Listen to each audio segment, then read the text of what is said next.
Hi, Paul Antonelli here. Welcome to another episode of the Ideal Business Podcast. We share tips and information about helping you create or transform your existing business into your ideal business.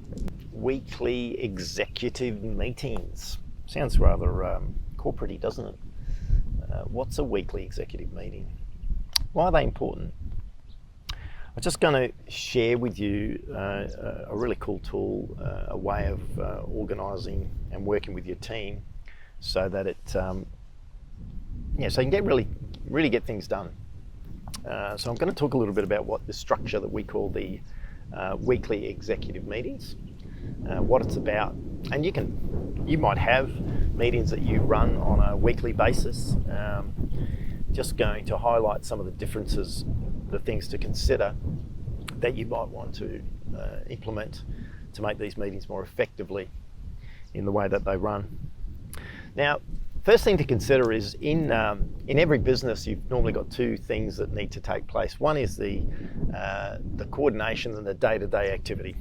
So these things that are happening across all different parts, whether it's marketing, production, finance issues, systems development, whatever it is. So you've got lots of imperatives and things taking place day to day right across the business. And then you've got the other part of it, which is improvements, new projects that are taking place, things that you want to achieve in the next 3 months. So you've sort of got the strategic objectives and just the operational part that takes place on a day-to-day basis. So there's these two parts within any business. Typically, in most businesses and most people that we've worked with, most clients, we find that the latter, the more strategic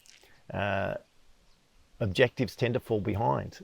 They're all good in theory. They, have annual strategic planning days. They document it, and then for some reason, it just doesn't really flow out. And there's always a common complaint. Yeah, we developed a strategy, but we haven't really made that much progress on it. And it's a bit of a bugbear, because you spend a lot of time on that strategic process, and you find that it doesn't really make progress. It's not moving as fast as you want. So this is a really good solution for that, to make sure that not only are you dealing with the day-to-day activity that needs to happen, but also the strategic objectives, the 90-day plans that you have, or things that you want to make happen. So how does that work? So the way we run these weekly executive meetings, typically it's the senior managers. So it could be, for example, your marketing manager, finance manager, production manager, operations manager, HR manager, general manager. So it's an executive meeting for that level within your business. So that's really, really important. And this meeting takes place every week, and it lasts for no more than an hour. So it's a weekly meeting with that level of team members, same time slot each week, and it doesn't take any longer than an hour. And the purpose of the meeting is twofold. Firstly, the people coming to the meeting, they have some statistics, so we call them different KPIs, and everyone has an opportunity to talk, and at that meeting they share for the statistics or what's happened over the last week. And this is important, like having weekly check-in points and having team members looking at the numbers on a weekly basis makes a big difference, because you can adjust. If you don't have statistics, it's really important. I talked about the importance of statistics in running and managing your business. If you do have statistics, but you're not looking at them on a weekly basis, then it's too far apart for you to actually have an impact. If you're doing it monthly, it's too far apart, you can't make change. So having weekly statistics that your team is recording, looking closely at, and sharing with other team members in this weekly executive meeting will be very valuable. And they might only have 2 or 3 statistics each. And in these weekly executive meetings, you're not getting into a lot of detail. It's more about a coordination exercise, so team members understand what's going on, how things are tracking, if there's any issues. So that's one of the parts of this meeting. The other part is what we call the company battle plan, or the company objectives. So if you have a 90-day sort of plan, a 90-day approach, that you've got the strategic that you want to achieve, and they might be, for example, build a new system. You might want launch a new service or product, go to a different geographical location. These aren't day-to-day activities. And so if they're part of your battle plan for things that you want to achieve, then basically you monitor the progress and you track the activity in these weekly executive meetings. And the way that happens is that you might have, let's say, 5 items that make up this battle plan, this company process. And then in every meeting, what you would do is you would have anyone who's involved in any of these items advise what they're going to do in relation to what needs to be done in the next week.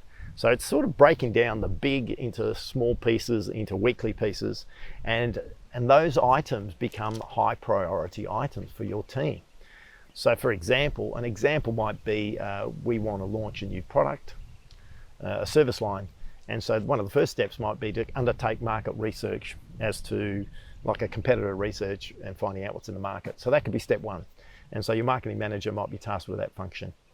There might be another task relating to that, which is looking at our capacity to deliver. And so that might be your production manager that has to go away and do some work on that.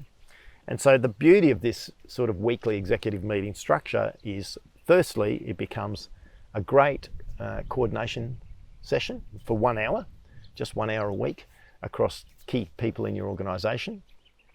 There's an opportunity for people to review the numbers on a weekly basis, their numbers, and share some of those key numbers with the rest of the team so people know what's going on, what's going well, what's not going well. So that's the second benefit. The third benefit is it can eliminate the need of other one-on-one meetings with different team members, because if you're coordinating and you're sharing information at that level, when people know that's going to take place, they often are able to deal with any feedback or information they want in this session, which is great. And then the fourth benefit is being able to keep moving and making sure that your strategic objectives are you're making progress on those. So it's at the forefront of everyone's minds. It's discussed on a weekly basis, and you can see the progress that takes place. So, so the simplest way to break it down is you can't just launch a new service, and you know that. In order to launch a new service, there's a whole number of things that need to take place, many of them in a sequential process. You need to tick things off step by step by step. And so this sort of enables you to really look at your strategic and have a framework for being able to keep that bouncing and moving along. When in different times in different businesses, these meetings have stopped for some reason, the new general manager might have come on board looking at doing things differently. And we've always found that the coordination activity and the knowledge sharing is lower, and there seems to be a lot more meetings taking place, and we don't make as much progress on some of those company strategic objectives, which are crucial to moving the business forward. So I think if you have a bit of a think about how you're running your meetings at the moment. Is it effective use of time for your team members? Is it a coordination, and are you actually bringing life into your strategy, into your 90 days or 12-month strategy? Is it actually alive in your business? Is it just on a document in your head and you're working hard to try to make it a reality in the business, or is it actually part of your business? Is it day to day? Can you see the progress you're making? You'll find that if you can do that, it's a really good outcome. It's very inclusive for your team, and you're able to actually really make some excellent progress on some of those 90-day strategic objectives. It's been a really good format that we found that's enabled us to stay on track and move forward on not just a day-to-day activity for our businesses, but also making sure that we are making inroads into some of the key objectives that we're trying to implement, which are improvements, innovation, expansion, all those sorts of things, which aren't day-to-day activity. So look, I'd really encourage you to have a look at your meeting structures, weekly meeting structures, looking at numbers weekly, talking about your strategic stuff, setting weekly activities and tasks that need to take place will move you closer to getting, not only making sure that your day-to-day activities is better streamlined, but also making sure that the business is moving in the direction that you want it to move. And in the process of building your ideal business, one of the things is you'll need to set these objectives, these 90-day plans, and so you want to see progress that you're making the business more ideal. Rather than just developing a plan, developing a strategy, putting together a document, and then just hoping that it sticks, which it rarely does. There's so many businesses that have these strategies, business plans, and they don't really make it into reality. So it's a great format to do that, and it really will assist you in building out and improving your business and making your business more ideal, or creating a more ideal business. So look, thanks for listening. Think about weekly executive meetings and how you can redefine the way you run those meetings to be more efficient, effective, and you can get on top of some of that strategy that you want to achieve to transform your business. Thanks for listening again. Hopefully that provided a different perspective. Looking forward to catching up with you again. Ciao for now.